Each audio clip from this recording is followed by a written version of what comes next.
దాంట్లో ప్రధానమైనటువంటిది youth declaration. Youth అంటే భవిష్యత్తుకు మరి వాళ్ళే మన యొక్క రాష్ట్ర భవిష్యత్తు కానీ దేశ భవిష్యత్తు కానీ. ఆ రోజు యూత్ డిక్లరేషన్ పేరిటి మీద అమరవీరుల త్యాగాలకు గుర్తింపుగా ప్రభుత్వ ఉద్యోగమని, వాళ్లకు నెల నెల పెన్షన్ అని ఒక కార్యక్రమం చెప్పారు. రెండోది 2 లక్షల ఉద్యోగాలు ఇస్తాం, గ్రూప్ 1 కానీ గ్రూప్ 2 కానీ జాబ్ క్యాలెండర్ కూడా ఇస్తామని చెప్పి మరి 2.5 సంవత్సరాల నుంచి యూత్ అంతా కళ్ళకు ఒత్తులు పెట్టుకొని కూస్తున్నటువంటి సందర్భాలు. అయితే ఈ రాష్ట్రంలో నిరుద్యోగ నిర్మూలన అని, దాంతోపాటు ప్రధానమైనటువంటి అంశం ఫీజు రియంబర్స్మెంట్. ఆ యూత్ డిక్లరేషన్లోనే ఫీజు రియంబర్స్మెంట్ కూడా పెట్టి, ఇదే కాకుండా లక్షలాది మంది స్టూడెంట్స్ని ఏ రూపాయి లేకుండా చదివించడమే కాకుండా మేము విదేశీ విద్య విషయంలో కూడా మరి కేసీఆర్ గారు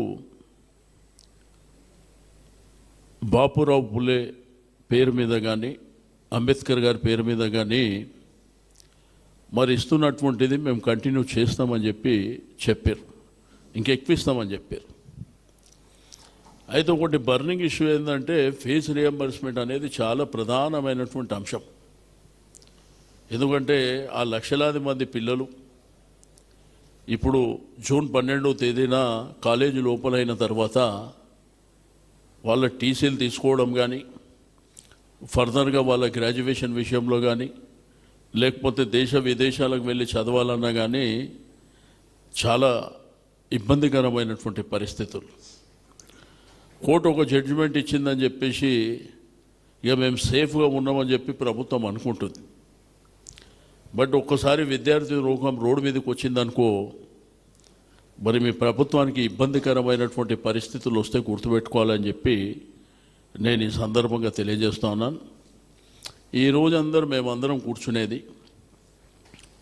మా వర్కింగ్ ప్రెసిడెంట్ కేటీఆర్ గారు ఒకసారి మీరు అందరూ కూర్చొని దీని మీద వాళ్ళు సరూర్ నగర్లో ఇచ్చినటువంటి డిక్లరేషన్ మీద ఒకసారి ప్రభుత్వాన్ని మీద గుర్తు చేయడమే కాకుండా వాళ్ళ మీద ఒత్తిడి పెంచడానికి ఈ కార్యక్రమాన్ని తీసుకుందామని చెప్పి దీని మీద కొంత స్టడీ చేయమని చెప్పిండు పెద్దలందరూ.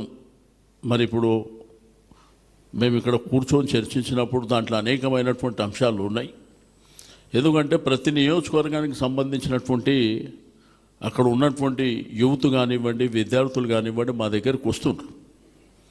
సరే వచ్చినప్పుడు చూద్దాం, వెయిట్ చేద్దాం, గవర్నమెంట్ ఇంకా మరి మీ జీవితాలతో ఆడుకుంటుంది కాబట్టి వాళ్ళు ఏమైనా రియాక్ట్ అవుతారా చూద్దామంటే వాళ్ళకి చలనం లేదు. అందుకే ఈ నెల 30వ తేదీన ఇక్కడనే ఒక సమావేశం ఏర్పాటు చేస్తున్నాం కేటీఆర్ గారి సమక్షంలో.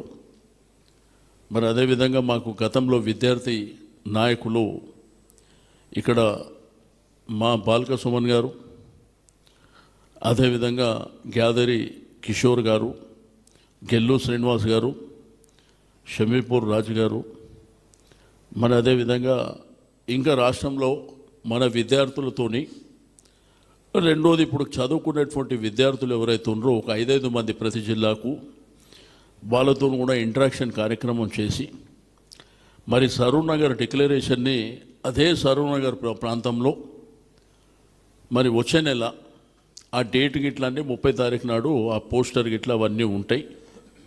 కాబట్టి కొన్ని లక్షల మందితోని కార్యక్రమాలు, ఎందుకంటే ఈ ప్రభుత్వం మీద ఏది జరిగినా నిమ్మకి నేరెత్తినట్టు ఈరోజు చూస్తున్నాం. వరి ధాన్యం విషయంలో కానీ, మక్కల విషయంలో కానీ. రెండోది ఫీల్డ్లోనేమో ఒక పద్ధతి ఉన్నది, 10 కేజీల తరుగు విషయంలో కానీ, గన్ని బ్యాగ్స్ లేకపోవడం కానీ, రెండోది కాంట్రాలు పెట్టడం కానీ, ట్రాన్స్పోర్ట్ లేకపోవడం కానీ అక్కడ ఏం జరుగుతలేదు. కానీ ఈరోజు మంత్రి గారి స్టేట్మెంట్ చూస్తేనేమో అన్నీ మేము కొంటామనే విధంగా మాట్లాడుతాం. కాబట్టి ఏ విషయంలో ఏ సబ్జెక్టు తీసుకున్నా చెల్లడం లేదు ఈ యొక్క ప్రభుత్వానికి. కాబట్టి మరి యూత్ రాష్ట్రంలో ఉన్నటువంటి యువతరానికి ఈ వేదిక ద్వారా పిలిపిస్తూ ఉన్నాం. అదేవిధంగా ఫీజు రీయింబర్స్మెంట్ విషయంలో కూడా ఏ తల్లిదండ్రులు అయితే ఇబ్బంది పడుతుండ్రో, ఏ పిల్లలైతే ఇబ్బంది పడుతుండ్రో వాళ్ళకు కూడా మరి ఈ వేదిక ద్వారా మేము పిలిపిస్తూ ఉన్నాం. వచ్చే నెల డేటు ఈ 30 తారీఖు నాడు డిక్లేర్ చేస్తాం. ఆ వచ్చే నెల మాత్రం చలో సరూర్ నగర్ అనే కార్యక్రమాన్ని తీసుకుంటున్నాం. తప్పకుండా ఈ ప్రభుత్వం మీద ఒత్తిడి పెంచి ఆ విద్యార్థులకు కానీ యువతరానికి కానీ మరి ఈ ప్రభుత్వం న్యాయం చేయకపోతే ఇక్కడ బయట కానివ్వండి, అసెంబ్లీలో కానివ్వండి, ఏ పద్ధతిలో ఒత్తిడి చేయాలనో దాన్ని పూర్తి స్థాయిలో చేస్తామని చెప్పి నేను ఈ సందర్భంగా తెలియజేస్తూ ఉన్నాను. మీకు అదేవిధంగా ఓవర్సీస్ చదువుల విషయంలో కూడా చాలా చిన్న చూపుతో ఉన్నది ఈ ప్రభుత్వం. ఎందుకంటే ఆ రోజు కేసీఆర్ గారు అద్భుతంగా స్కూల్ ఎడ్యుకేషన్, ప్రైమరీ ఎడ్యుకేషన్ నుంచి తీసుకుంటే గురుకుల పాఠశాలల వరకు, ఇంజనీరింగ్ కానివ్వండి, డిగ్రీ కాలేజీలు కానివ్వండి, మెడికల్ కాలేజీలు కానివ్వండి, అసలు ఈ దేశంలోనే అతి తక్కువ సమయంలో అద్భుతాలు చేసినటువంటి చరిత్ర మరి భారత రాష్ట్ర సమితి మరి అప్పుడు ఉన్నటువంటి ముఖ్యమంత్రి గారు కేసీఆర్ గారికి ఉంది. కానీ ఇప్పుడేమో అద్భుతాలు లేవు.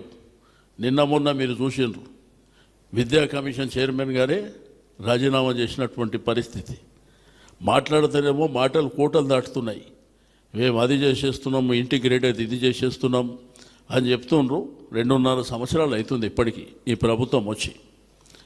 కాబట్టి ఈ ప్రభుత్వం ఎప్పుడైనా మేలుకోకపోతే తప్పకుండా ఆ జూన్ ఎండింగ్లో జరిగేటువంటి ఆ కార్యక్రమం ద్వారా ఈ ప్రభుత్వానికి కన్నువిప్పు కలుగజేస్తాం.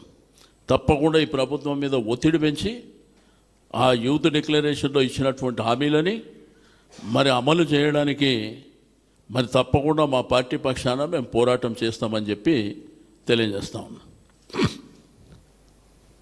మీరు అన్నా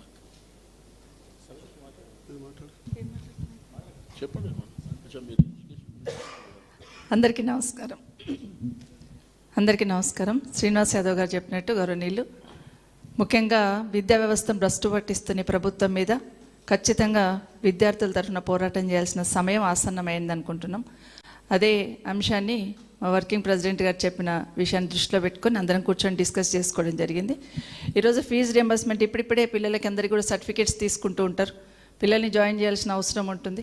ప్రభుత్వం నుండి ఒక క్లారిటీ లేనప్పుడు వాళ్ళు ఎవరిని అడగాలో కూడా అర్థం కాని పరిస్థితులలో ఉంటారు. ఫీజు రియంబర్స్మెంట్ అనేది ఇప్పుడు కాదు, దాదాపుగా రాజశేఖర రెడ్డి గారు ఉన్నప్పుడు మొదలుపెట్టిన ఈ పథకాన్ని కేసీఆర్ గారు చాలాసార్లు గుర్తు చేసుకుంటూ పేదవాళ్లకు మేలు జరిగే పథకం ఇది కాబట్టి ఫీజు రియంబర్స్మెంట్ కొనసాగిస్తున్నాను, పలానా నాయకుడు స్టార్ట్ చేసినని చెప్పిన గొప్ప నాయకుడు కేసీఆర్ గారు. కానీ ప్రభుత్వం వచ్చినాక ముఖ్యమంత్రి గారు రేవంత్ రెడ్డి గారు అందరి నిశానాలు జరిపేసే ప్రయత్నంలో రాజశేఖర రెడ్డి నిశాన, కేసీఆర్ నిశాన కూడా చెరిపేయాలనే ప్రయత్నం